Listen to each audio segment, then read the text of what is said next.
as you all know, CSX is a for-profit company. They respond to market forces, and things like the Panama Canal expansion and coal definitely factor into whether or not their business grows. Why don't you use Eminent to take their private property? Sir, I can answer questions at the end. I'm not at the stage of eminent domain at this stage at all. Hopefully you all understand that this is a planning process, and if that were to happen, it would happen much later. This is the current service that we have in the corridor. What's a cultural resource? A cultural resource is a historic resource. It can also be a cemetery, an archaeological resource. And that also refers to socioeconomic conditions, and those are all items that we look at in the study. So we also quantify impacts and analyze potential mitigation measures for each one of the alternatives that are being considered.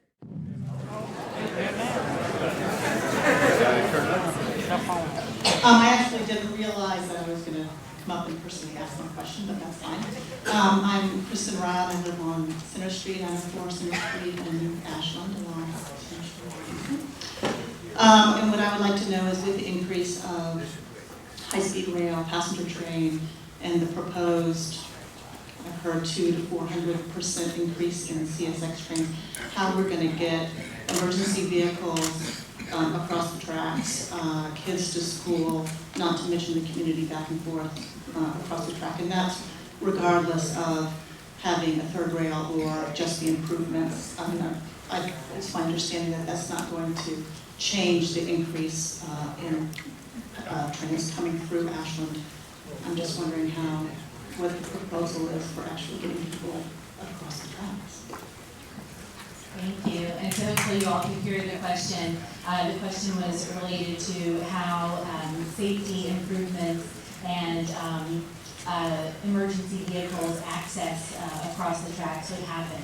And as a result of this study, we certainly will be working with Hanover County and Ashland to determine the best improvements to this area as part of the DCRA rail project. But when it comes to existing freight rail and freight rail growth that could happen regardless of whether our study happens or not, we encourage you to contact CSX, and for the communities in the area to contact CSX. And there is a government relations person from CSX who's stationed in the Richmond area. There are other contacts that you can speak with about issues.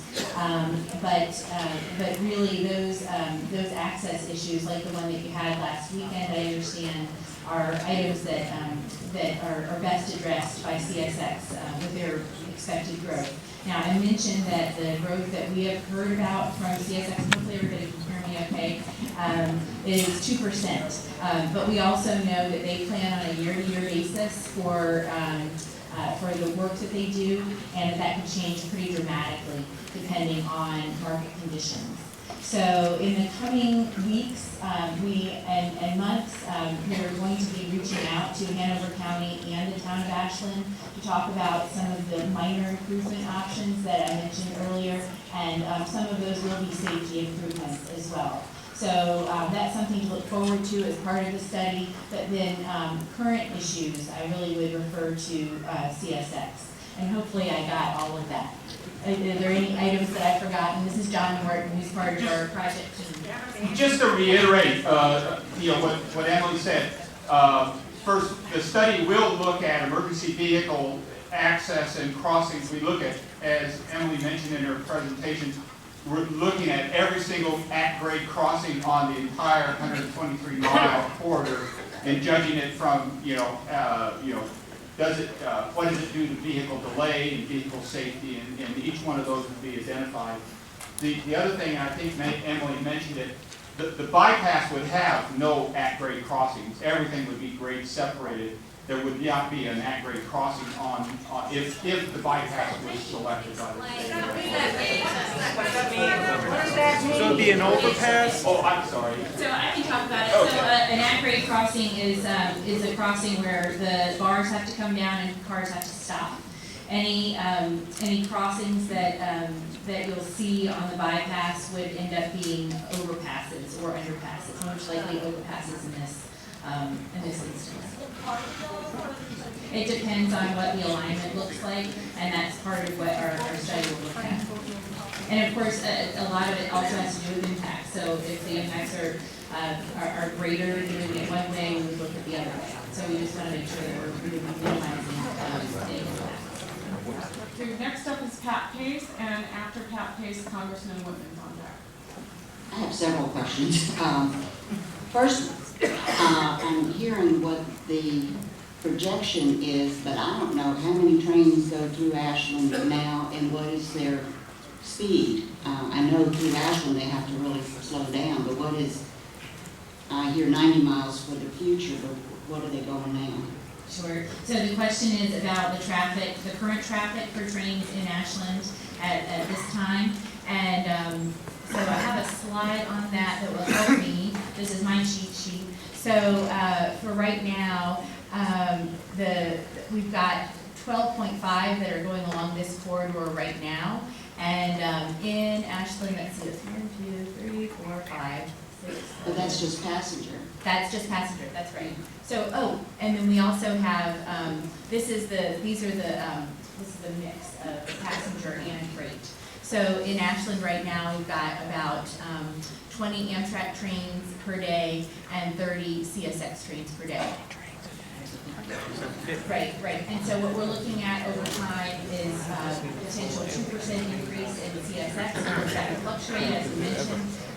And for Amtrak, these are individual trips. So right now we're looking at 10 round trips per day, and our study is planning for a doubling of that. Of course, it's not necessary. It's not a foregone conclusion that the trains will double as a result of our study, but it will allow for that to happen.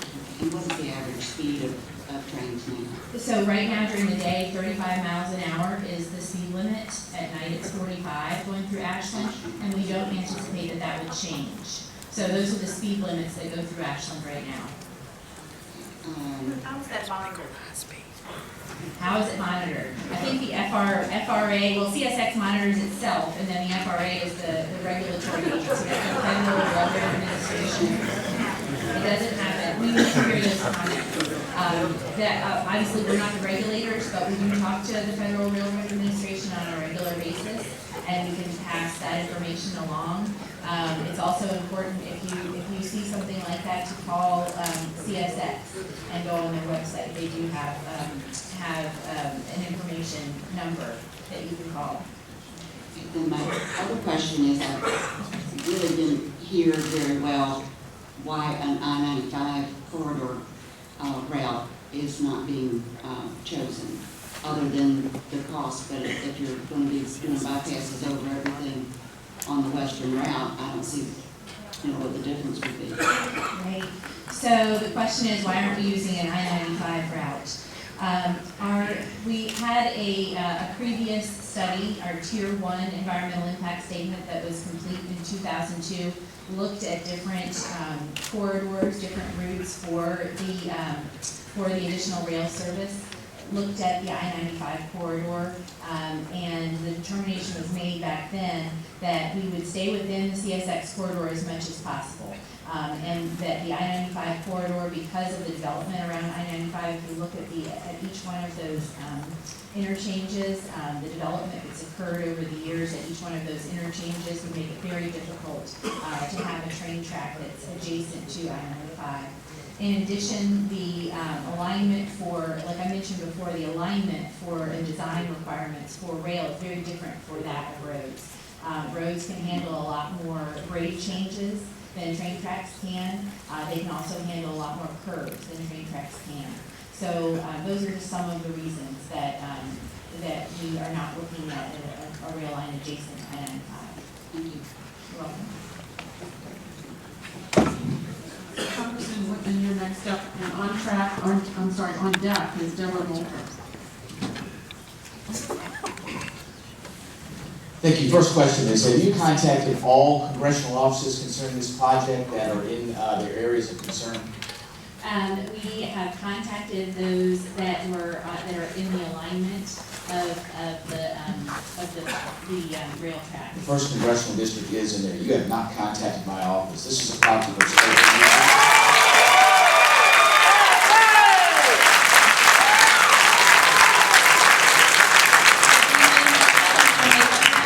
If our office made a mistake, we want to know about it, we want to correct it. Yes, sir. Second, this, I think you owe to the citizens a cost analysis. How much this will cost, what is the cost per passenger mile versus other means of transportation improvements. And secondly, you owe to the county a cost estimate on what fire, rescue, emergency services, and law enforcement will cost if there's an accident.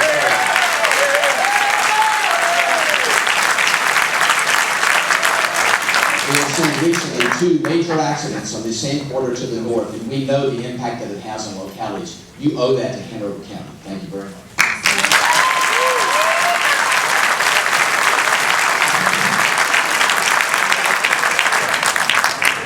All right, is Deborah Moulton here?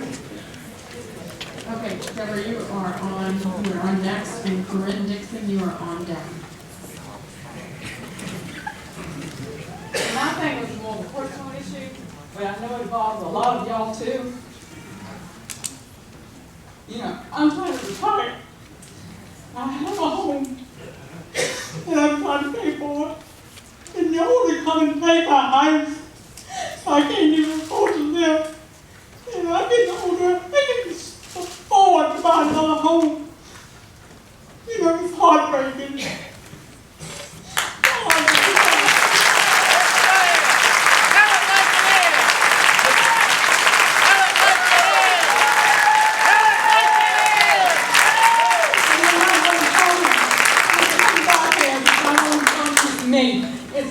It's 4 of my individuals in my family that is affected. It's gonna take my mother's property, and I got this, my brother and sister and I both live on one street on Wildwood Boulevard, where the stupid thing will come right on through our neighborhood. Right behind you, lady!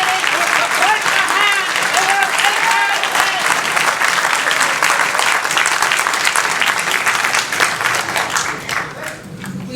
I understand what you're saying, and I want to get through the study as soon as possible so that we can decrease this uncertainty. And I'm so sorry that you're having to go through this.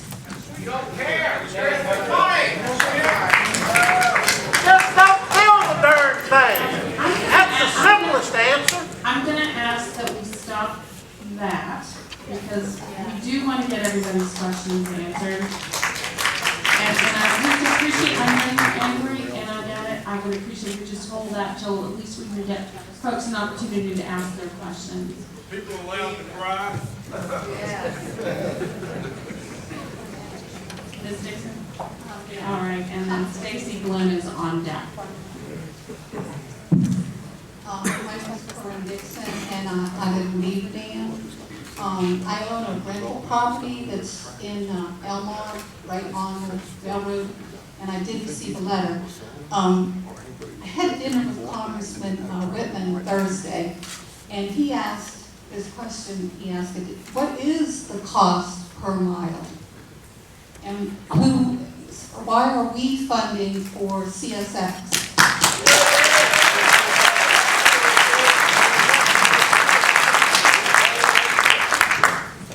So our study is going to take costs very seriously. It's a big part of it, part of the reason that we do an environmental impact statement. And by the way, the question, in case not everybody heard it, is about the cost of the improvements that we're contemplating. So one of the reasons that an environmental impact statement is required before any money is spent on large infrastructure projects is to make sure that we're not spending federal money unwisely and public money unwisely.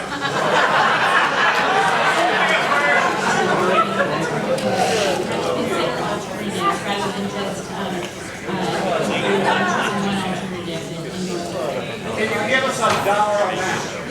We're working on a dollar amount. We don't have a design yet, and so we don't have a dollar amount yet. But that is part of our study. We certainly owe that to you, and we will work on that, and that's part of what's going to be in the draft environmental impact statement. And John, can you talk to us about order of magnitude cost per mile for rail maybe versus road?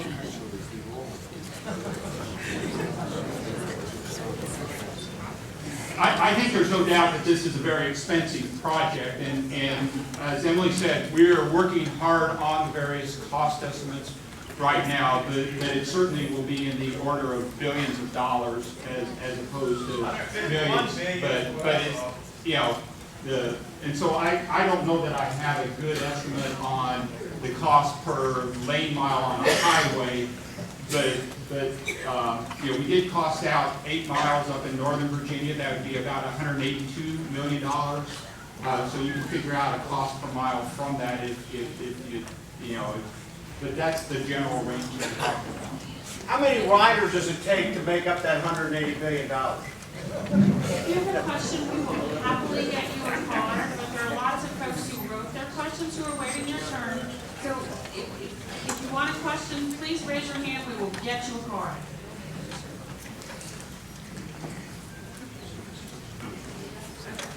Stacy Glenn, next up. And on deck is Dudley Bussian, or Busey, I'm sorry if I mispronounced it. You said yourself, CSX was committed to staying inside the corridor, right? CSX is Oh, committed to your staying railroad inside. is staying inside the corridor, right? So, Why don't you go under Ashland? Why do you have to take anybody's line? Why don't you just go under? You can actually bury all the rails inside Ashland and do us all a favor, where we don't have to deal with the inconvenience and the high-speed rails going through our backyards and taking our grandmother's property from us and doing damage to this county and this town that we don't want. If you went under, you could even put a park in the middle of Ashland and increase and do a benefit to the community. and so I understand your question is about burying the rail line, doing an underpass through Ashland rather than having impacts. If you save money, you're going to offend a lot of people in this room. So our study did look at submerging the rail line. We also looked at elevating it in order to avoid property impacts and visual impacts. And the grades that would be necessary would have huge impacts for the area. So that when you submerge or when you elevate, you have to start that elevation very far out of town. So I think it's about a mile or 2 miles out of town that you have to start that But that's process. the corridor you already own, that's already your land. Instead, you would rather take people's properties and go through their backyards, through their churches.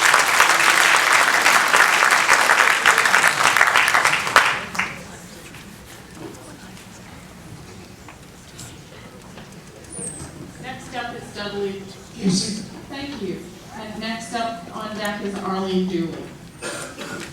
My question is kind of follow up to what has been said, but what kind of considerations do you give in your study to the impact on homes such as the Oak Hill Estates? It's coming right through the edge of Oak Hill Estates. It's a major subdivision with really nice homes. It's not going to just impact the homes that goes through their yards. It's going to impact all the homes in the whole subdivision.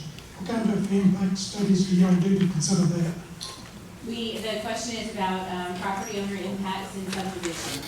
And our study does take that into account.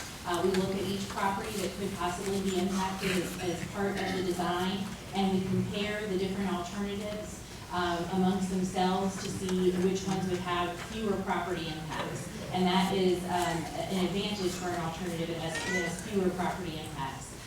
That is taken into account along with the environmental considerations that I mentioned before, and cultural and historic resources. So that type of accounting will be documented in the draft environmental impact statement for each one of the alternatives that we're considering. Does it include the decrease in the value of the homes, that it doesn't actually go through the property, but all the other homes that it's going to impact? So we look at a wider swath than we think that we will need, and we try to be conservative with those estimates. So I hope that answers your question, and that's what we try to do. We try to be as generous as possible as we go through the study. Next up, and following her is Patricia Hassan. My name is Arlene Dooley. I know you addressed the 95 corridor and said that that was something that you would not consider any further. However, you are talking about a lot of money to go the west or the east, and overpasses and underpasses. Why can they not be constructed over 95 with the overpasses or the underpasses at the intersections? What is the reason for not taking that avenue? So the question is about I-95 and if we're doing overpasses and underpasses in other places, why we can't do it around I-95 and why we still can't consider I-95. And the answer is the order of magnitude. The number of overpasses and underpasses that would be required would be much higher than the other alternatives that we're looking at. So as part of this process, when we narrow down alternatives, we look at the alternatives that are feasible, the ones that people have brought to our attention, and we investigate each one of those and compare them to one another. And if there is a feasible alternative that looks like it would also fit the purpose and need, that ends up coming through the screening process. Going on 95 has so many more impacts. Going along I-95 has so many more impacts when compared to other alternatives that it's no longer being considered. I understand what you're trying to say to us, but I would truly like to understand how many more underpasses or overpasses you're going to have to do on I-95 to get around Ashland, as opposed to coming through Ashland, destroying people's property, or just destroying buildings. Can you give me an idea of how many it would take to do 95 as opposed to Ashland? I know that the property impacts would be very great going along I-95 as well. As far as an accounting goes, I have to get back to you on that, and I'm happy to do so. Thank you. And hopefully I have your contact. So my name is Patricia Hassan. I live on Wildwood Boulevard, and so I only found out about this last Thursday. I need to see this blue train from my front porch. And I want to know who's paying for it. I want to know who's paying for this. Is CSX paying for this? You're saying they're going to own the track when they're done. So they're going to pay the bill, or are we paying the bill? So are you, the study is being paid for, the majority of the study is being paid for by Federal Railroad Administration. And so we're paying for it. Okay. And from the state of Virginia. And CSX is paying for about 5% of the study. So what you're saying is they get the benefit of having this brand new rail line, which they can run all these brand new trains on. We all have to pay for that, both with our land and from our tax money? Here, here. So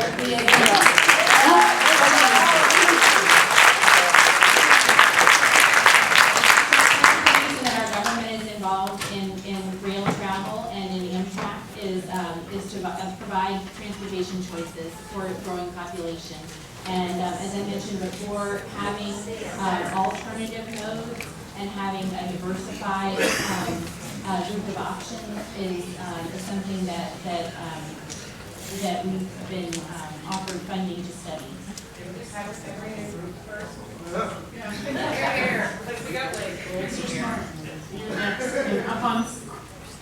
Up on deck next is Russ Boris. My name is Robin Smart. I live in Oakville Estates on Wildwood Boulevard also. The church directly in front of me is the church that y'all are talking about knocking down. The farmlands across where the grains are produced. My grandparents, my parents' property, which the train will go right through there, will take about 15 to 18 acres of farmland that will never be farmed again if the train goes through there. Those grains will all go to Ashland Roller Mill. Does anybody stop to consider the farmlands, the dairy, and all? It seems like y'all worry more about houses and not going through where places are getting ready to be developed versus farmlands. We can't afford to be losing any more farmland than we're already losing. Out west, when you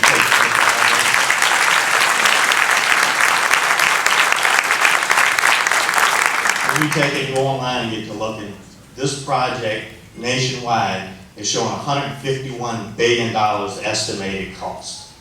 And if y'all are talking costs going around this western versus spending an extra $1 million or $2 million to go under, the train tracks in Ashland, which should be able to be done without disturbing anything else, then that's preposterous, because we can't afford $151 billion by the time 2040 comes around.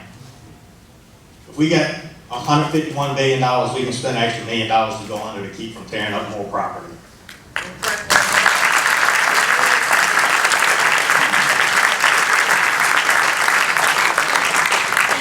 I want to remind everyone that this is one of the options that our study is considering. And we need information like the information that you just gave. I saw that one of my team members was writing down information about the property and where the church is located, the farm resources. Agricultural and forestal districts are one of the natural resources and cultural resources that we consider as part of our study. We want to hear from you. We want details like that about your property. And the more information we can gather like that, the better study we'll have and the better educated we can be about the preferred alternative. This is just one alternative. So I appreciate your comments, and I hope we have your contact information. We'd like to contact you and find out more about those resources. I don't mean to take y'all's time, but I'd like to add a personal note. The house that is going to run right beside that my father built with his own bare hands. He dug the foundation by hand. Built a beautiful brick 2-story house. 50 feet from him is where you're planning on putting that train, and that's the house I was born in.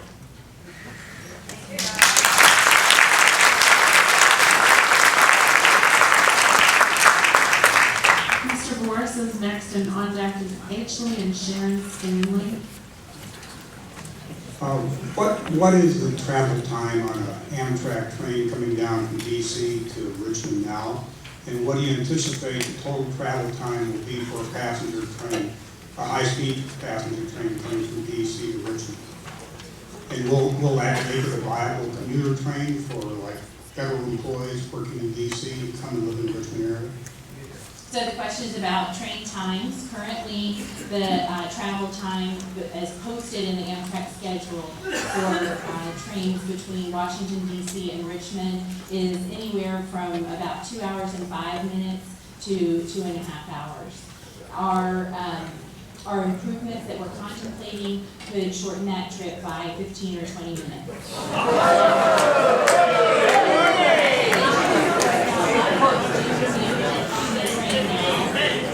In order to avoid traffic on 95, and the reliability for that frequency sometimes ranges from 80 to down to 50, depending on the day that you take it. So our improvements that we're contemplating are meant to, yes, increase speeds and shorten travel times, but more importantly is to increase the reliability of the service and also allow for additional capacity. Someone earlier mentioned capacity for CSX. Of course, this is a co-mingled corridor. It will allow for more capacity for CSX, but it will also allow for a doubling of passenger trains that will make this area more viable for commuting or open up job opportunities for folks in this area. So do you have an estimate of what kind of number of additional commuters will be people working in DC and in Richmond? So our project is doing a ridership and revenue analysis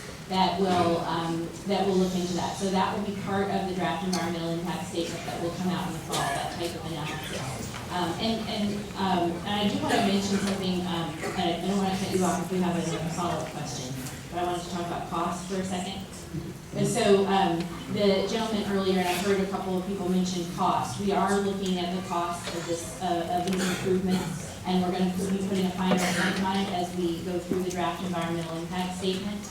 And the cost that I've heard tonight versus some of the costs that I've been reading about and that I've looked at in our analysis are very different. So I just want to make clear that type of information will be coming out in the draft environmental impact statement as well. As long as we're talking about cost, you were talking previously about the federal and state government sharing the cost of the study. But who's going to pay the cost of construction when the time comes to do the construction? Is that going to be CSX, or will that be federal and state money also? It will likely be a public-private partnership. There will be public funds involved. I, for one, think that football stadiums and airports and rail tracks ought to be paid by the people who are going to make the profit on it. Right. And the main reason I was asking about the commuters from DC. I'd just like to keep them all north of the Rappahannock.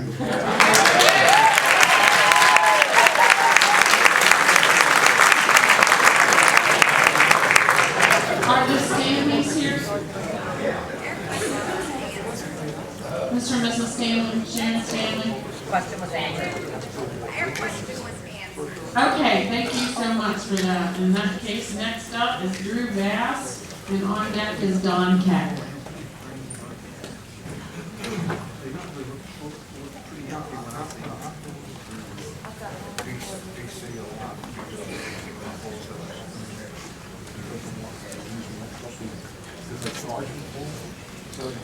So the first public notices and solicitations for comments went out in 2014 via the newspapers, which no one reads anymore, of course. But I'm wondering why courtesy notices did not go out to those who could be directly affected back then, and not, those of us who hadn't possibly. So we did not have, the question was about notices to property owners in the area. We didn't have our plans for the bypasses to the level of detail that we would be able to send out property notices for those public meetings. We went through the process that VDOT and other agencies typically go through to give folks notices of public meetings coming up, and I understand that wasn't sufficient in this case. And we'll try to do better in the future. Right, Mr. Keck, and next up is Kelly Thomason. Mr. Keck, still here. Oh, sorry. My name is Don Keck. My property adjoins the Western Byway on Yale Road. And I agree with you that adjoining the track next to 95 would be a heavy impact. But why adjoin the highway? Why not go right down the middle where there's plenty of room? So the question is, why aren't we going down the middle of I-95? And the answer is that the alignment for I-95 isn't suitable for train tracks or freight or passenger along I-95 in this route. Now, you all may be familiar with the 195 that goes through Richmond, where there is a train track that goes through the middle. That train track was there before the road was there. If we, hindsight is 20/20. It would be nice to be able to put those rail tracks through the middle of roads and save right of way that way. And I wish that we could see that happen for future roads. I hope that we do. But that's the reason that we aren't able to use I-95.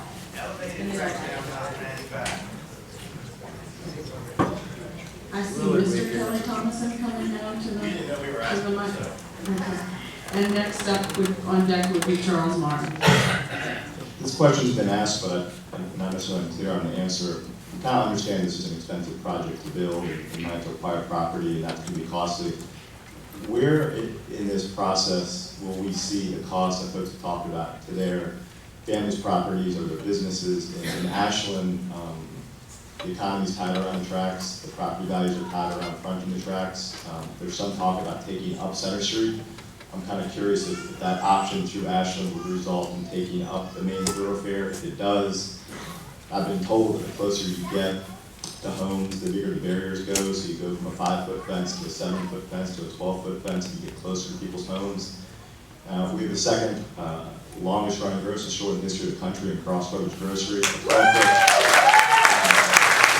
12-foot wall in front of Crossroads is going to put them out of business. And then it runs through Randolph-Macon, it'll split their campus in two. And I'm curious at what point in this process could we see what I would call kind of secondary and tertiary effects and cost of this into the farms and like folks have talked about before. I'm not clear where we're going to see that, be able to read it and comment on it.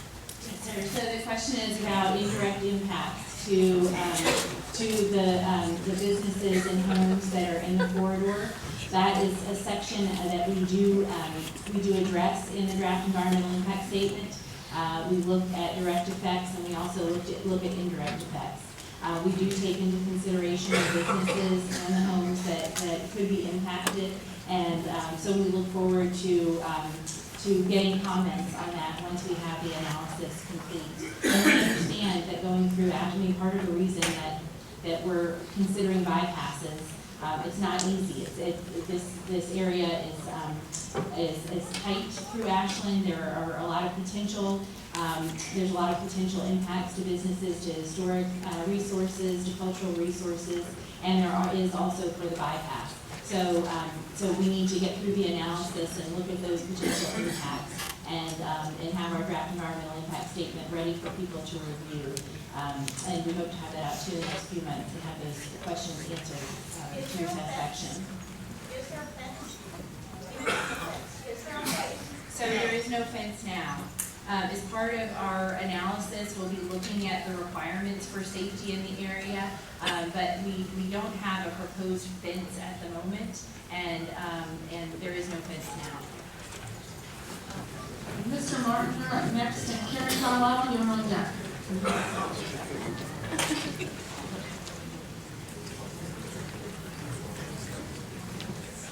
Thank you for this opportunity. It seems to me that you got this thing all backwards. Normally, you would pass a law that you want a high-speed rail or whatever you want. That's going to cost an enormous amount of money. But instead, you go through this whole expense of getting ready and then hope that somebody's going to come up and say, yeah, I'll spend all this money to do it. And I don't think you can show by any kind of figures that having high-speed rail will get enough traffic to pay for the kind of cost and that's going into it and what you would have to charge people. Because you know very well that cars are the most important way of transportation in this country. They're the most flexible. And that if you have a train, what are you going to do? You're going to have somebody spend money for a husband, a wife, 3 kids, and a dog, and they're going somewhere, they'll have to go get something else to do it. Now, another problem with this is, anybody who owns property that's being affected by this now is going to automatically get a reduction in the value of their property. So you're going to drag this on for a long, long time, and their value has already been depleted. Now, if you were going the other way, then you would be, suppose everybody decides that we don't want to spend the money on this thing, which I think is the way it's going to eventually go. And then, when will you stop having all this stuff on where the road will go, where the track will go, if we decide not to spend the money? Are you going to wait 5 years? Are you going to wait 10 years? Are you going to wait 15 years? I think there should be a time limit on this if you're going this way.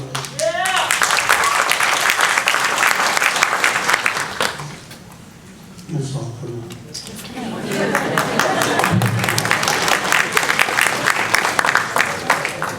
Thank you for your comments. And so just to remind everyone, our goal is to have the study complete in 2017. This is a required study for any large infrastructure project.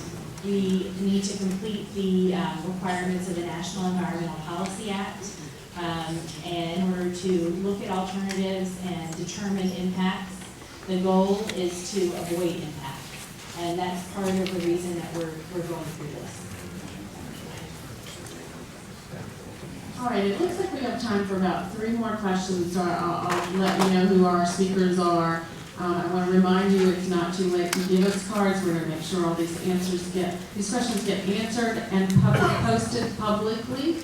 So we're gonna start with Carrie Carlisle, after Ms. Carlisle is Leon Stockwell, and then Darren Nicely. I actually don't have a question. I just wanted to thank Bucky Stanley for arranging this meeting. You know, it has been perceived in the past that he deceived us when actually he was unaware, just as all of us were unaware. And because of this, we formed this organization, Families Under the Rail, and our purpose is to become educated and to be level-headed and to educate you all about all of this. We have information packets, we have signs. We encourage you also to go on to the dc2rba.com site and comment, but I think you mentioned it's more advantageous to do it in the fall, to comment. So the draft environmental impact statement is coming out in the fall. There will be a 45-day comment period. If you comment during that period, we'll be gathering those comments and actually making changes potentially to the draft environmental impact statement. If we get comments now, that's great. We want comments now, we want comments later. But I just want to let you all, I would like to be clear about what we do with the comments during that 45-day period versus what we can do with them now. Because we don't have the study finished now, they wouldn't have a direct impact on the final study necessarily. Thank you. Mr. Stockwell? Hi, my name is Leon Stockwell. I'm a retired locomotive engineer for CSX. 35 years I've run freight trains and Amtrak through Ashland. First, I'd like to speak about the train speeds through Ashland. You stated it's 35 and 45. That's a head-in restriction only. When the train is northbound or southbound and the head-in reaches Ash Cake and occupies a crossing going south, they can accelerate to the maximum speed of that train. So the head-in on the 2-mile train could go through at 35, and the rear at 60, if that train is actually a 60-mile-an-hour train. And the same thing with northbound. So that's why some people see a train coming through at faster speed than you anticipate. Second question, where the interlock is going to be located, the north and south end of Ashland, for the trains to cross over from one track to another? Do you know that? Answer that. We're still in the process of design. John has his finger on the pulse of where things stand right now. Do we have crossovers located yet for any of the alternatives? No, not. Do you anticipate utilizing Elmont, or is it interlocking there at the current time? We're working with CSX we certainly are working with CSX on the locations of the crossovers north of here. They're looking at Coleman Mill and Claiborne as possible locations for the crossovers, but we really don't have the crossovers located yet in this area. Okay, third thing, I got a lot of questions, I'm just going to, one more. Have you looked at the no-build option around Ashland only, or have you looked at Fredricksburg? Do you anticipate with the no-build carrying a third rail the rest of the distance in the corridor, or is it just a no-build third rail through the corridor itself?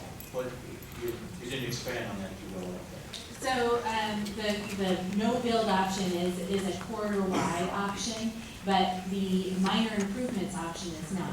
The minor improvements option is something that we're looking at in the bypass areas as we find out what our operations modeling is telling us about the capacity that would be needed through those areas. So if it turns out that the capacity we could get by with only 2 tracks through Ashland and without a bypass, we would certainly explore that option and look at potential improvements through channel. And that would be a minor improvements option, not a no-build option. Well, if you considered a no-build around Ashland and Fredricksburg and had your third rail the rest of the way, you could stack freight trains out of the way. And you could bring your high-speed trains through without any impact at all to Ashland. So we're looking at all of the options, and if we Consider find out that,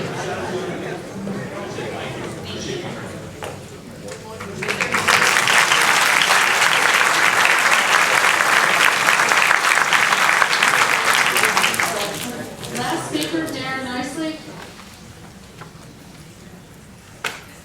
While you're coming up to the stage, I just want to make sure if folks signed in with their email address, will DRPT notify them when the study comment period opens? it will be added to our mailing list, our email mailing list, and you will get notifications of project milestones, including when the draft environmental impact statement is approved. Yes. Hi, my name is Darren Hemsley. I actually have two questions regarding property value.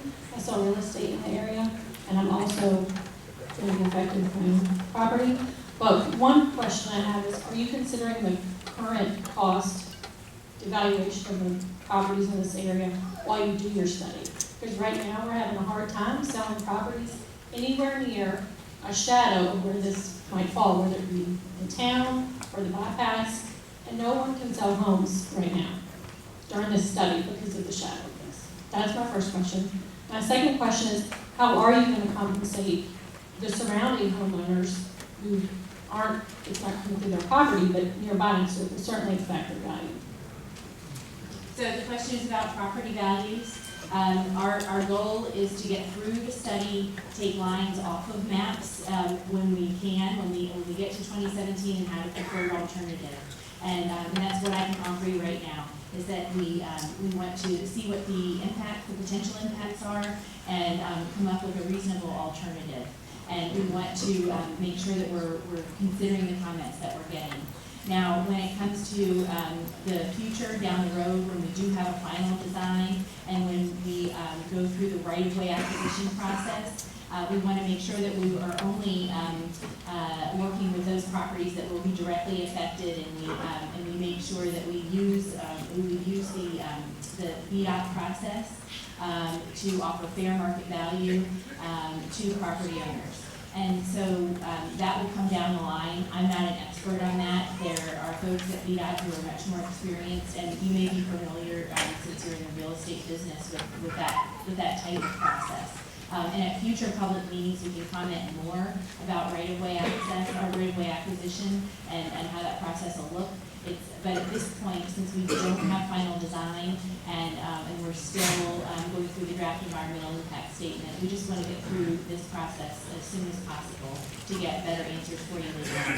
So should we send you information as far as what's being held up and the amount of money it's holding up? Like, we have builders that aren't building because they're afraid they're going to put a $400,000 house up and be stuck with it and lose their money, or we have people that want to sell their homes and they can't, they're stuck. So there's a huge cost. You have an excellent point. It's something that we definitely want to hear about. And yes, please submit comments like that to us. I appreciate your comment.